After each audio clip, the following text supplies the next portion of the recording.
Precisely. This reminds me, do you ever see that film Murder on the Orient Express? Yes. And all right, you can Google, for you guys who haven't seen it, I'm going to give away an important plot point to make a bigger point. In the end, I'm not going to talk about details, it turns out that all of the potential antagonists, potential murderers, suspects, each had gone in and stabbed the body even though it was already dead. Right. And unraveling who did what when, back engineering the forensics of decoding the layers behind the most seminal political event since since Pearl Harbor, is not easy, because a lot of people don't really want to know Joseph, right? Right, I agree. I think this has been the big problem. And let me jump right to the core of the matter. I uncovered a researcher, a well-known 9/11 researcher by the name of Daniel Hofstadter, who pointed out a connection of Mohammed Atta to an organization that has clear symbolic connections to the Nazi war machine. And we can get into that later. And I thought, well, gee, that's an interesting coincidence. But no one in the 9/11 truth community, other than one other researcher, understood the significance of that connection. And I thought, well, if that connection is there, there's bound to be some others. And indeed, as I uncovered in the book, there is another connection to Nazism, to what I've been calling the Nazi International, or a post-war fascist mafia, whatever you want to call it. But there is a global network. And here's the key thing that we need to take into consideration for this third level. Prime Minister Tony Blair at the time, after the event, came out and said that Al-Qaeda is connected to a global network. But he never specified what that network was. Then you have another interesting thing. The Russians here have been playing a big role in this. They've been telling us for years, and no one has really been paying attention to them, Richard. They've been telling us for years that there is such a global network, and they have unhesitatingly pinned the fascist Nazi label to it. Let me give you two examples. In the third way, I mentioned a statement by Sergei Glaziev, one of Putin's premier economic advisors. He came right out and said in an op-ed piece that the problem that we have is not the Nazis in Kiev, it's the Nazis in Washington. And in the context that he made this statement, this was not rhetorical hyperbole. In other words, this was a very thoughtful, well-considered, well-argued op-ed piece. Then, 2 months prior to 9/11, in July of 2001, one of President Putin's top economic advisors, Dr. Tatiana Koryagina, came out and said that the United States was going to be attacked on its own soil. It was going to be kind of a staged terrorist event, but the attack was really going to be conducted by, and these are her words, going to be attacked by a global network with assets in excess of $300 trillion. Good heavens. Yeah, so right there you had... That's like, what, half or a third of the total valuation of the Earth? Yeah. So in other words, she was talking very clearly in terms of some sort of global network. So you put the two dots together. With planetary level resources. With planetary level resources, quite correct. So she's talking about a global network, and you put the dots together with the other things the Russians have said, and you've got basically a kind of a fascist international, a kind of a global Nazi mafia, if you will. This is your Nazi international. Yeah. This is your Goebbels plan to take over the planet after they pretended to have lost. Actually, Joseph, did they have plans, plan A, plan B, plan C? In other words, Goebbels had really, it wasn't desperation, it was carefully, no single point failure. If we don't make it this time, we'll make it in the next 2 generations or something? It looks that way to me from all the research I've done. It definitely looks that way, because when you get into all the details that we'll talk about after the break, it appears to me that what they constructed was a no single point failure hidden system of finance. That's crucial to all of this. And secondly, good old German political engineering. Yeah, exactly. And the second thing that they did was they dispersed themselves into nodal points in networks of power after the war that were very crucial. We know, of course, what they did in this country with Operation Paperclip, with NASA, and so on and so forth. You and I have talked about that. Well, they hijacked the whole damn space program. Yeah, they essentially did. But they did the same thing in post-war Europe, in the institutions that were set up to eventually create the European Union. I went into all of that in the previous book, The Third Way. They did this all over the world. They kept their contacts with radical Islam. This is a documented matter. I've talked about it in the Nazi International. I've talked about it in The Third Way. So you're dealing with a well-organized, well-financed group of people that, in addition to all of this, have networked with, the international criminal underground, or the mafia, so to speak. You're dealing with a group of people that have put themselves into key positions within development of technology, and so on and so forth. So it's a well-organized group of people. Based on, to me, the very famous television show on I forget, is it Netflix that's doing it, The Americans, which is about the Russian, Soviet, spies and all that. It should be about this. Yes, the real threat was not the Russians and their spy stuff. It was this spy stuff. It was the long-term plan to basically turn planet Earth into a fascist state. Yeah, exactly.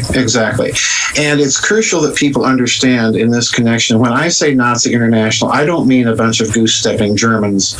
You certainly have that element involved, but you also have... But that's almost a distraction. It's almost like if you can see them over there, they can't be... They're funny. They wear these funny hats. They're not to be taken seriously. Right.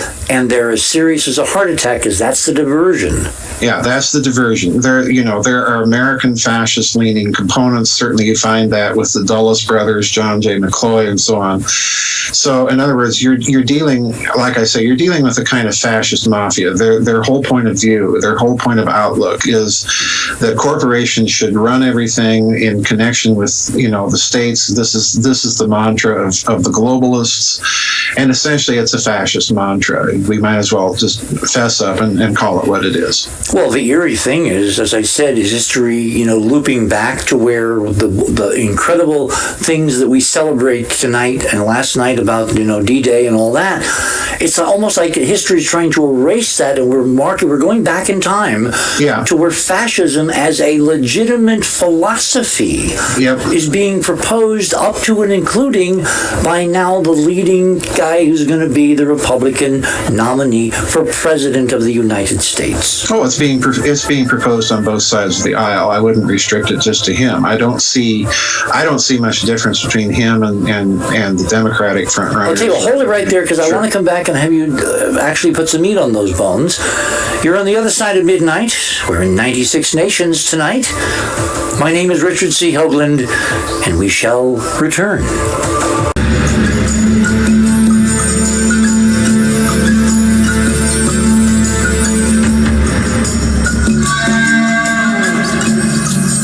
And we are back on the other side of midnight. No moon tonight. Temperatures just under 70 degrees. It's going to be a gorgeous day tomorrow. Patrick, look forward to good weather. Coming to you from the land of enchantment. Joseph, people are going to say, oh, wait a minute, you guys, you're kind of, I kind of want what you're smoking.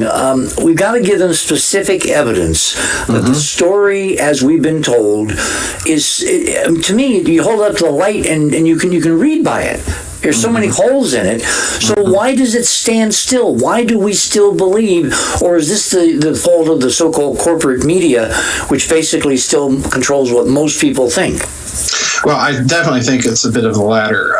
It's anybody that's examined the story, anybody that's been following the research in the 9/11 truth community can't come away from it other than with the conviction that the official narrative is simply not correct.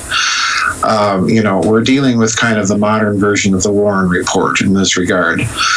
But I also think there's a certain segment of the community of the American populace that doesn't want to go there because they know intuitively that there's something drastically wrong. Well, during the campaign, even though he was told he was crazy and he was going to lose the election because of it, Trump went there. Yes, he did. That's one of the things I find so intriguing because, like in this guy, he is everything and nothing to everyone and no one looking. It's almost like it's the most incredible psyops operation, Joseph, in American political history. Well, there's no doubt in my mind that somebody in the Trump campaign, or he might even have a personal interest in the subject. But it's interesting to me that he made that allegation, and then just almost as soon as he did, Jeb Bush drops out of the campaign. Yes. Then he made the allegation about Ted Cruz's father in the JFK thing. Wasn't that remarkable? Yeah, and then Ted Cruz drops out of the race.